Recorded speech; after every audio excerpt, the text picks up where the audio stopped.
Well, if you've ever felt hungry, even when you're eating right, there might be more going on than you think. In her groundbreaking new book entitled The Hunger Code, author Alana Polo reveals the 5 unhealthy hungers that quietly sabotage your progress. So joining us live now is naturopathic doctor and author of The Hunger Code, Dr. Alana Polo from Vancouver. Welcome to Toronto. Thanks so much for joining us. It's a new year. I'm sure many people this time of year are, jumping on the wagon again, trying to get fit. But even for people struggling a long time with weight loss and dieting, this book is really the continuation of all those diet books that says, here's how you lose the weight, here's what you do.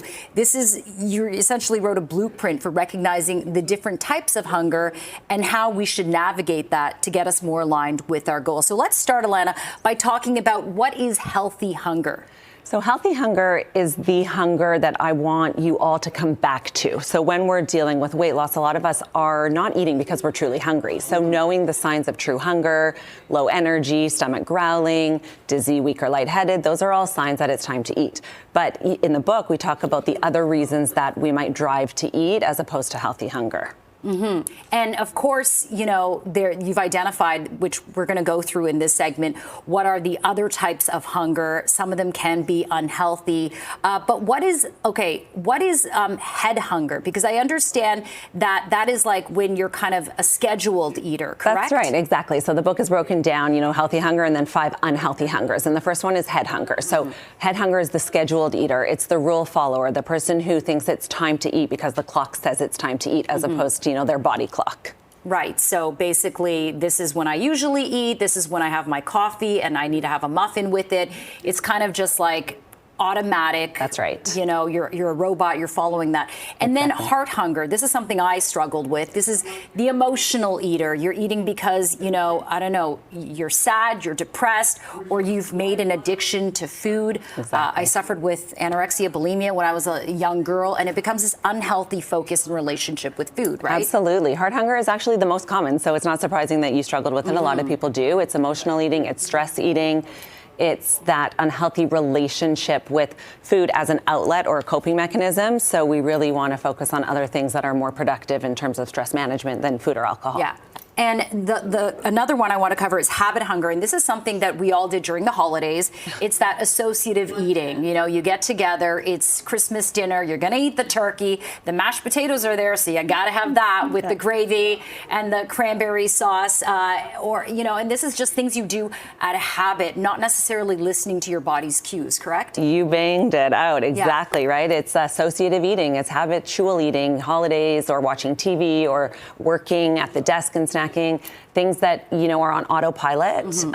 It's a very common hunger, but it's an easy hunger to break once you acknowledge that you are a habitual eater.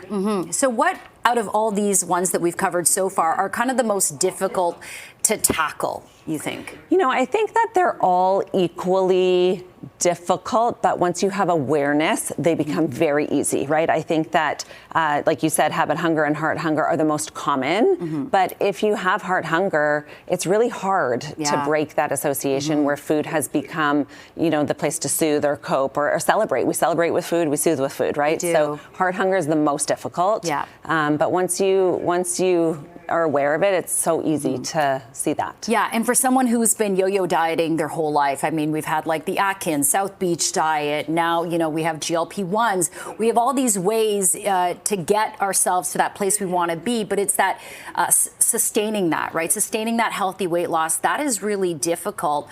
So for a person who's been through a lot of dieting, also recognizing, like listening to your body, that's a key message in your book. How do we get to that place of recognizing what our body is signaling to us for, are we actually hungry? That's exactly right. All of these diets are missing the foundational piece of like listening to your body. And so that really is coming back to healthy hunger, like checking in with yourself. When you go to eat, am I actually hungry? Do I need this? How will I feel after, right? Will I feel upset or, ashamed or guilty? Will I feel nourished, right? Am I actually hungry? Am I thirsty? Am I bored? Am I tired? These are all things that regardless of whether or not you're on a GLP-1 or not, at the end of the day, when you come off of these plans, you need to come back to yourself. And that's really what the book teaches you. Yeah, it's very important to listen to your body's cues, and you have some helpful tips in your book for how a person can reconnect with their body.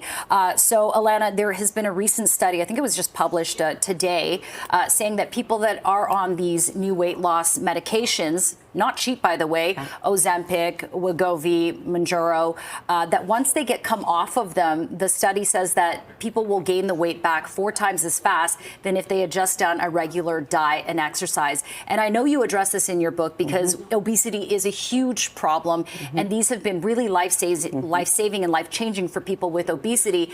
But it's actually, you know, it's a great tool, but unless you're taking these pills for life, it's not gonna be a quick fix. So, sorry, Alana, I'm sorry to cut you off. We're going to talk about that right after the break, so we'll pick up on that. Sounds great. Thank you so much. We're continuing our conversation with the author of The Hunger Code, naturopathic doctor Alana Polo.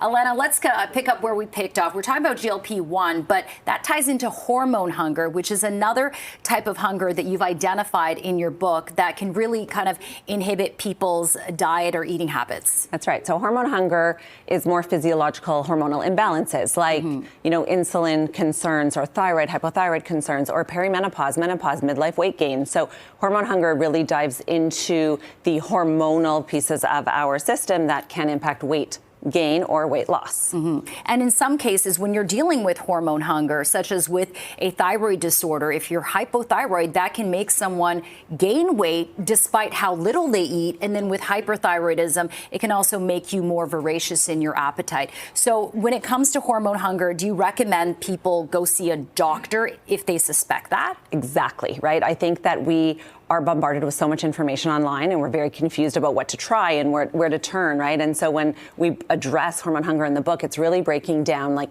working with a professional, getting the proper lab testing, taking the proper medication or supplementation to support biologically what's going on in your body and why you're struggling with your weight.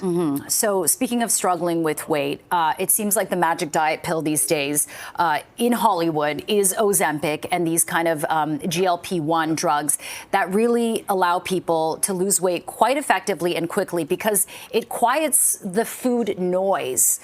So I want you to elaborate on your thoughts about this. So I'm a big proponent of a GLP-1 in the right person. It's a fantastic tool when someone is really struggling with obesity or having a hard time making the change, right? It allows someone to know that it's possible to lose weight and to feel good and to want to work out and to want to eat healthy. But ultimately, at the end of the day, if the healthy habits are not established without, you know, or with the GLP-1, the second they choose to come off, the weight gain will rebound, like it said in the study, because those fundamental habits, exercise, diet, lifestyle, eating well, they have to be supported.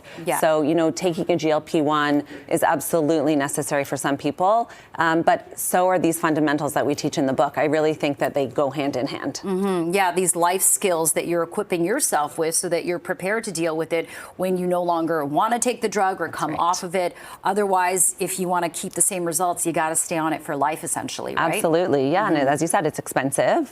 And some people, you know, will stay on it for life. But regardless of if you are or not, like these are still habits to practice in your day-to-day life, you know, regardless. Okay. And finally, I want to talk about hypersensitivity hunger. A lot of news these days focuses on gut health, the microbiome. Go into detail about what hypersensitivity hunger entails. So hypersensitivity hunger deals with the gut and inflammation. So people who are struggling with weight loss sometimes feel like they're very inflamed, they're puffy, they're bloated, they don't digest their food, they're constipated or IBS type symptoms. So, you know, ultimately, if you're not digesting, absorbing, and assimilating your food, you're going to struggle with weight loss because your body just isn't an efficient machine metabolically. So when we're looking at weight loss, it's not just one piece of that puzzle, right? So you're dealing with gut health and microbiome and absorption and elimination, right? A lot of people really don't have the most ideal gut health. And so once we correct their gut, they start to lose weight and their inflammation subsides. Yeah, because those hunger cues are better and they can feel their body more and have different signals. And you also talk about the FODMAP diet, kind of trying this elimination diet to see if maybe you are a person that falls under this category. In the book, there's a solution section at the back. And so initially we talk about what these hungers are, and then at the back of the book, how to treat them and address them. And so an elimination diet or a FODMAP diet or an anti-inflammatory diet is a great tool for you at home to just, try eliminating some foods, see how you feel, and then reintroducing them back one at a time and seeing if you, notice symptoms as you eliminate and then as you reintroduce. That's a pretty good sign that there's a food sensitivity that you might be having. Yeah, you break it down really carefully. Like, I didn't know that, strawberries, for example, are something that you should avoid if you want to do this FODMAP diet to determine if you are, in fact, sensitive in your gut. Alana, thank you so much. Some really, really great information. I hope people get a copy of the Hunger Code. It might help you for sure. Thank you so much for your time and all your insight. I certainly learned a lot. Thank you so much. Thank you.